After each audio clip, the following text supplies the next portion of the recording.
National income കണക്കാക്കുന്നതിനുള്ള 3 methods ഏതൊക്കെയാണെന്ന് ചോദിച്ചാൽ നിങ്ങൾ എങ്ങനെ ആൻസർ ചെയ്തു?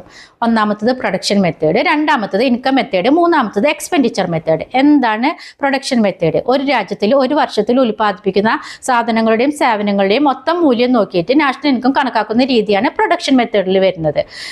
അതായത് ഈ പ്രൊഡക്ഷൻ മെത്തേഡിൽ നമ്മൾ ഇന്റർമീഡിയറ്റ് ഗുഡ്സിനെ ഫൈനൽ ഗുഡ്സിൽ കണക്കാക്കാറില്ല. ഇന്റർമീഡിയറ്റ് ഗുഡ്സ് ഫൈനൽ ഗുഡ്സിൽ നിന്ന് മൈനസ് ചെയ്തതിന് ശേഷമാണ് നമ്മൾ ഈ പ്രൊഡക്ഷൻ മെത്തേഡിൽ നാഷണൽ ഇൻകം കണക്കാക്കുന്നത്. അപ്പോൾ ഇതിന്റെ ഫോർമുല എന്ന് പറയുന്നത് national income is equal to value of output minus intermediate consumption. അങ്ങനെയാണ് നമ്മൾ ഇതിന്റെ ഫോർമുല വരുന്നത്. ഇത് നമ്മൾ പ്രൊഡക്ഷൻ മെത്തേഡിൽ നമ്മൾ നാഷണൽ ഇൻകം കണക്കാക്കുന്ന സമയത്ത് എല്ലാ റെലവെന്റ് സെക്ടേഴ്സിൽ നിന്നുമുള്ള പ്രൊഡക്ഷൻ നമ്മൾ കണക്കാക്കും. അപ്പോൾ റെലവെന്റ് സെക്ടേഴ്സ് എന്ന് പറയുമ്പോൾ നമുക്കറിയാം 3 സെക്ടർ ഉണ്ട്: agricultural sector, secondary sector, tertiary sector.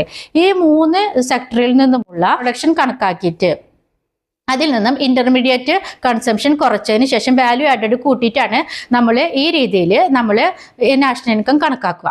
രണ്ടാമത്തതാണ് income method. Income method എന്ന് പറയുമ്പോൾ നമുക്കറിയാം ഒരു രാജ്യത്തിൽ ഒരു വർഷത്തിൽ വരുന്ന ഫാക്ടറി ഇൻകമായ, അതായത് അതും 3 സെക്ടറിൽ നിന്നും 3 റെലവെന്റ് സെക്ടറിൽ നിന്നും കിട്ടുന്ന ഫാക്ടറി ഇൻകത്തിന്റെ മൂല്യം കണക്കാക്കിയിട്ട് നാഷണൽ ഇൻകം കണക്കാക്കുന്ന രീതിയാണ് ഇൻകം മെത്തേഡിൽ വരുന്നത്. അപ്പോൾ ഏതൊക്കെയാണ് ഫാക്ടറി ഇൻകം എന്ന് പറയുന്നത്? ഫാക്ടർ ഓഫ് പ്രൊഡക്ഷന് കിട്ടുന്ന ഫാക്ടറി ഇൻകം, അതായത് 4 ഫാക്ടർ ഓഫ് പ്രൊഡക്ഷൻ ഉണ്ട്: land, labour, capital and entrepreneur. ഈ 4 ഫാക്ടർ ഓഫ് പ്രൊഡക്ഷന് കിട്ടുന്ന ഇൻകം ആണ് rent, wages, profit and interest. ഇവർക്ക് ഈ 4 ഫാക്ടറി ഇൻകവും കൂടിയിട്ട് ആഡ് ചെയ്യുന്ന രീതിയാണ് ഇൻകം മെത്തേഡിൽ വരുന്നത്. അപ്പോൾ ഇതിന്റെ ഫോർമുല എങ്ങനെ വരുന്നത്? ഇതിന്റെ ഫോർമുല എന്ന് പറഞ്ഞാൽ wages, national income is equal to wages plus rent plus interest plus profit. അങ്ങനെയാണ് ഇത് വരുന്നത്. അതാണ് എക്സ്പെൻഡിച്ചർ മെത്തേഡ്. എക്സ്പെൻഡിച്ചർ മെത്തേഡ് എന്ന് പറഞ്ഞാൽ ഒരു രാജ്യത്തിൽ ഒരു വർഷത്തിൽ ഉണ്ടാവുന്ന ചെലവുകൾ എന്ന് പറയുമ്പോൾ ഉപഭോഗ ചെലവ്, നിക്ഷേപ ചെലവ്, ഗവൺമെന്റ് ചെലവ്, അന്തർദേശീയ വ്യാപാര ചെലവ്, ഈ 3 ചെലവുകളും കൂടിയിട്ട് ചെലവുകളുടെ മൂല്യം ആഡ് ചെയ്തിട്ട് കണക്കാക്കുന്ന രീതിയാണ് എക്സ്പെൻഡിച്ചർ മെത്തേഡ് എന്ന് വരുന്നത്.